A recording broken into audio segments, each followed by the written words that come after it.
வணக்கம். ஒரு குடும்பம் அழியிற நிலைமையில இருக்கும்போது, அந்த குடும்பத்தோட எதிரியோட மகளே வந்து காப்பாத்துனா எப்படி இருக்கும்? அது மனிதாபிமானமா? இல்ல அது ஒரு புத்திசாலித்தனமான ஒரு மூவா? சிறகடிக்க ஆசை தொலைக்காட்சி தொடரோட ஒரு முக்கியமான காட்சிய வச்சு, இதத்தான் இன்னைக்கு நம்ம கொஞ்சம் ஆழமா பார்க்க போறோம். ஆமா. இதுல பிரச்சனையே மனோஜ் வாங்குன ஒரு கடன் தான். ஆனா அது சாதாரண கடன் கிடையாது. ஆமா, அதுதான் முக்கியம். அது மீட்டர் வட்டி. அதாவது வட்டிக்கு மேல வட்டி போட்டு, அசல் தொகைய விட பல மடங்கு அதிகமாயிடும். அந்த மாதிரி ஒரு வலையில தான் மனோஜோட மொத்த குடும்பமும் இப்ப சிக்கி இருக்கு. அது மட்டும் இல்லாம, இந்த கடனுக்காக அவங்க அப்பா அண்ணாமலையோட கையெழுத்தையே போலியா போட்டு வீட்டையும் அடமானம் வச்சிருக்கான் மனோஜ். இந்த ஒரு விஷயத்தை வச்சுக்கிட்டு தான் சிந்தாமணியும் ஒரு ஃபைனான்சரும் அந்த வீட்டுக்குள்ள வராங்க. ம். அவங்க நோக்கம் குடும்பத்த வீட்ட விட்டு வெளிய அனுப்புறது. ஆமா. ஆனா, இங்க நம்ம கவனிக்க வேண்டிய ஒரு விஷயம் இருக்கு. சிந்தாமணியோட நோக்கம் வெறும் பணம் மட்டும் இல்ல. ஓஹோ!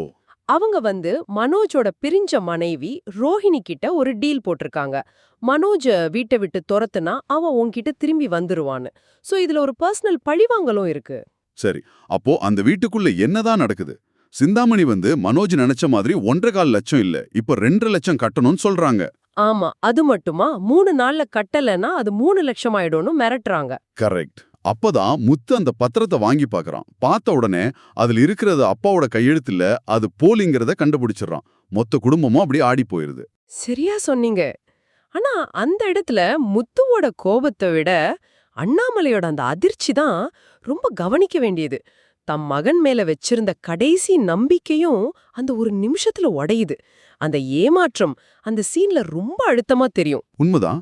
அந்த நம்பிக்கை உடைஞ்சது தான் அடுத்தடுத்து நடக்கப் போற விஷயங்களை இன்னும் தீவிரமாக்குது. முத்து கோபத்துல அந்த ஃபைனான்சியரோட சட்டைய பிடிக்கிறான். சரியா அந்த நேரத்துல ஒரு எதிர்பாராத குரல் கேக்குது. சிந்தாமணியோட மகள் ரேகாவோட குரல். அதுதான் கதையோட திருப்புமுனை. ஆமா. அவங்க உள்ள வராங்க. வந்து தான் அம்மாவோட மொத்த திட்டத்தையும் எல்லார் முன்னாடியும் உடைச்சு பேசுறாங்க. ஆமா. அண்ணாமலை ஐயாவோட கையெழுத்த மனோஜ் வச்சு போலியா போட சொன்னதே எங்க அம்மா தான். அதுக்கு நானே சாட்சின்னு சொல்லும்போது சிந்தாமணிக்கு முகத்துல ஈயாடல. அங்கே ரேகா ஒரு முத்தாபான வார்த்தையை பயன்படுத்துறாங்க. ஃபோர்ஜரி. அதாவது அடுத்தவங்க கையெழுத்த போலியா போடுறது ஒரு கிரிமினல் குற்றம். தன் அம்மாவே ஒரு குற்றவாளி, இதுக்கு ஜெயிலுக்கு போகணும்னு அவங்க முகத்துக்கு நேரா சொல்றாங்க. அப்படியா? நிஜ வாழ்க்கையில பார்த்தா இந்த ஒரு குற்றத்துக்காக மனோஜ், சிந்தாமணி 2 பேருமே பல வருஷங்கள் சிறைக்கு போக வாய்ப்பிருக்கு. இந்த சீரியல் அது ஒரு டிராமாக்காக பயன்படுத்தினாலும் அதோட தீவிரம் ரொம்ப அதிகம். சோ, சட்ட ரீதியா சிந்தாமணிய ஒரு இக்கட்டான நிலைமைக்கு கொண்டு வந்துட்டாங்க ரேகா. அதோட நிறுத்தாம ஒரு தீர்வையும் சொல்றாங்களே. ஆமா, அதுதான் அவங்க கதாபாத்திரத்தோட பலமே. தன் அப்பாவுடைய ஃபைனான்ஸ் நிறுவனத்திலிருந்து பணத்தை கொடுத்து கடனை அடைக்கிறதா சொல்றாங்க. அதுக்கப்புறம் சட்டப்படியான வட்டியோட மனோஜ் அந்த கடனை எங்களுக்கு திருப்பி கட்டலாம், வீட ஜப்தி செய்ய மாட்டோன்னு ஒரு உறுதியையும் கொடுக்கறாங்க. அப்போ ஒரே கல்லுல 2 மாங்கா மாதிரி. கரெக்ட். ஒரு குடும்பத்தை கெடுக்க நினைச்ச சிந்தாமணியோட அதிகாரத்தை அவங்க மகள் மூலமாவே உடைக்கிறாங்க. இது ஒரு கிளாசிக் பொய்டிக் ஜஸ்டிஸ் உத்தி. ஆக பிரச்சனைய தீர்த்த மாதிரியும் ஆச்சு, தன் அம்மாவின் தவற்றை சரி செஞ்ச மாதிரியும் ஆச்சு. சிந்தாமணிக்கு இது ஒரு பெரிய அவமானம்தான். நிச்சயமா.